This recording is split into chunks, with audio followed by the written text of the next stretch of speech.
Cricket তো আমাদেরকে এই শিক্ষাটাই দেয়। আমরা আমরা আমরা দিন শেষে সবাই সবার সাথে হাত মেলাই। আমার সাথে কয়েকদিন আগে একবার দেখা হয়েছিল, ওখানে আমরা হাত মিলিয়েছিলাম হাসি মুখে। এই তো নির্বাচনের খেল। কমাস আগে যার ওপর অনাস্থা জানিয়ে ক্রিকেট বোর্ডের সভাপতির চেয়ার থেকে ছুড়ে ফেলা হলো নির্বাচনের সমীকরণ মেলাতে সেই ফারুক আহমেদকেই আবার বুকে জড়িয়েও নেওয়া হলো। আপনারা যারা আছেন যদি মনে করেন যে I am not good enough. তফসিল অনুযায়ী ৬ অক্টোবর ভোট, ৫ অক্টোবর ঘটনাবহুল একদিন।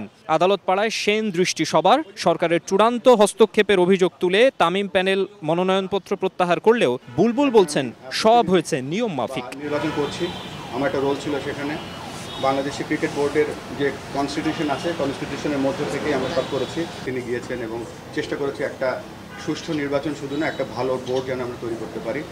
আর এখানে আমার কাছে ইনফ্লুয়েন্স কিছু মনে হয়নি। আমার কাছে যেটা মনে হচ্ছে বাংলাদেশ ক্রিকেটের জন্য I need to continue. ৪৮ club যদি ক্রিকেট থেকে সরে যায় বিরাট এক শূন্যতা তৈরি হবে, সেটা বোঝে সবাই। তাই নির্বাচনী পরিবেশ নিয়ে প্রশ্ন থাকলেও ক্লাবগুলোকে এখনো বুঝিয়ে সুঝিয়ে ফেরানোর কথা শোনালেন বুলবুল। আইডিয়াল ভোট হচ্ছে কিনা এটা নির্বাচন কমিশন বলতে পারবে। ভোটে তো আপস অ্যান্ড ডাউন থাকবেই, ক্লাবের বিকল্প নেই এই মুহূর্তে। কেননা ক্লাবের অবদান অনস্বীকার্য, মানে আনবিলিভেবল কন্ট্রিবিউশন তাদের ক্রিকেটে আছে। অ্যাকচুয়াল তাদের রোলটা কি, ক্রিকেটের তাদের কতটুকু প্রয়োজনীয়তা আছে, তারা কতটুকু কন্ট্রিবিউশন করতে পারে বাংলাদেশ ক্রিকেটে, সেটা আমরা তুলে ধরবো এবং চেষ্টা করব তাদেরকে ম্যানেজ করার। এদিকে শোনা যাচ্ছে গেল শুক্রবার মধ্যরাতে ক্লাব ক্যাটাগরির ১২ পরিচালক পদের ভোটাভুটি ব্যালটে সম্পন্ন করা হয়েছে।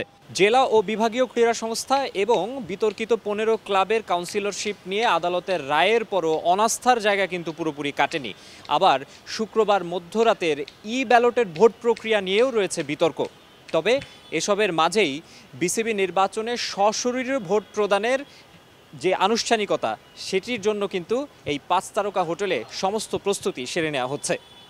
মাকসুম আলম খান, সময় সংবাদ, ঢাকা।